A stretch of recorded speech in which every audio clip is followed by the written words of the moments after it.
Well, these things here are with the 18 and 19.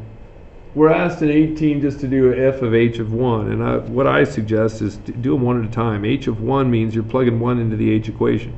If this is the h equation, that means we're saying negative 5 times 1 plus 9. That's what h of 1 means. Okay? That means I'm taking h of x, and instead of an x, I'm replacing it with a 1, and that's what I did right here. Negative 5 plus 9 is a 4. Now that 4 is the result of plugging 1 in for h. That's what this is saying. Now this is really saying then find out what f of 4 is, because I just found out that 4 is h of 1. Well, that means I'm going to the other equation, plopping in a 4. Well, there we are. 4 times 4 plus 4. 16 plus 4, that's 20, and that's 20. Okay, here this says take f of x and add g of x. Now this is not saying f of 1 or g of 4 or whatever. It's saying take that equation and add that equation. Well, that's all well and good, but you can't combine any of these with anything here because they're in different forms. This one then is pending. Okay, we will get to this in 1 second. We have to FOIL this thing.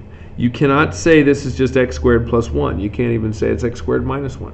You have to say it's x plus 1 times x plus 1. And then, oh, by the way, you get a 3 out in front. We'll get to that in a second. X squared, x, and 1. There are 4 terms that come from, that create 3 terms. I've still got a 3 out in front.